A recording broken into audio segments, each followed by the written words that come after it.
तो बात करेंगे अटलांटा लिमिटेड के बारे में। स्टॉक में बहुत सी चीज़ें आज दिखाई दी। अपने आज इसने सुबह 5% का लो बनाया।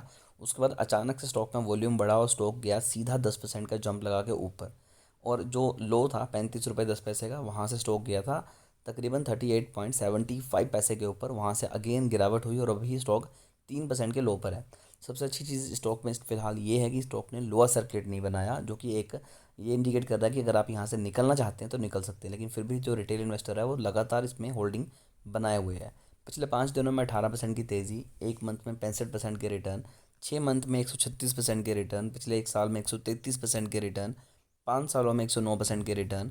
मैक्स चार्ट आप सभी देख सकते हैं कि ग्रीन में है। किसी भी शेयर में अगर हम कभी भी इन्वेस्टमेंट करते हैं तो पहला रूल तो हमारा यही है कि उसका मैक्स चार्ट ग्रीन में होना चाहिए।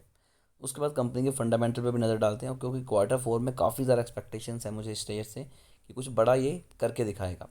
304 करोड़ की मार्केट कैप है। रिटर्न ऑन इक्विटी नेगेटिव है। Return on equity capital employed -0.67% पे है। रिटर्न और stock P price to earning ratio mention नहीं है। रिटर्न ऑन एसेट्स भी नेगेटिव है। लेकिन सबसे अच्छी चीज़ ये है कि प्रमोटर होल्डिंग यहाँ पर 72% है, जो कि मैक्सिमम किसी भी शेयर में हो सकती है। और प्रमोटर होल्डिंग 0.03% इंक्रीज़ हुई है। स्टॉक भाग के भी अभी आ रहा है। सेल्स कंपनी की 74% डाउन हुई है, बट प्रॉफिट 87% इंक्रीज़ हुआ है। रिजर्व में कंपनी के पास पैसे नहीं हैं, बिल्कुल भी नेगेटिव में है। और कर्जा कंपनी के ऊपर 4062 करोड़ का है। तो फंडामेंटल देखे जाए तो कंपनी के काफ़ी ज़्यादा बुरे हैं, लेकिन जिस हिसाब से वॉल्यूम बढ़ा है और लोग यहाँ पर इन्वेस्टमेंट कर रहे हैं, कंपनी डेफिनेटली कुछ बड़ा करने के मूड में है। यहाँ पर आप देख सकते हैं कि नवंबर के बाद से ही वॉल्यूम बढ़ना शुरू हो गया था और अभी 2 4 5 दिनों में स्टॉक में वॉल्यूम हद से ज़्यादा इंक्रीज़ हुआ है। और अगर मैं यहाँ पर सेल्स की भी बात करूँ तो मार्च 2012 में कंपनी की जो सेल्स थी 195 करोड़ थी और अभी 52 करोड़ है।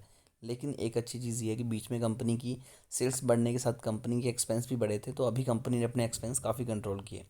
तब कंपनी तकरीबन तकरीबन 8 करोड़ के लॉस में थी और अभी कंपनी की बात की जाए तो अभी कंपनी लॉस में है 32 करोड़ के। बट इससे पहले कंपनी 800 900 के करोड़ में भी लॉस में थी। और लास्ट क्वार्टर से बात की जाए, लास्ट ईयर से ईयर, तो कंपनी 402 करोड़ के लॉस में थी और अभी अपनी कंपनी ने लॉस बहुत हद तक कम किया। अगर मैं स्टॉक प्राइस CAGR की बात करूं तो पिछले 5 सालों का 14% है, 3 सालों का 75% और एक साल का 140% से ज़्यादा। कंपाउंड प्रॉफिट ग्रोथ पिछले 3 सालों का 15 है और TTM की देखा जाए तो वो 88% है। इन्वेस्टर्स पे आ जाते हैं तो इन्वेस्टर होल्डिंग पहले मार्च 2021 में 62% थी और अभी बढ़ बढ़ के 72% के अराउंड होगी। देखिए, प्रमोटर हमेशा अपनी होल्डिंग तब बढ़ाता है जब उसे पता है कि मेरी कंपनी बहुत अच्छा परफॉर्म कर रही है।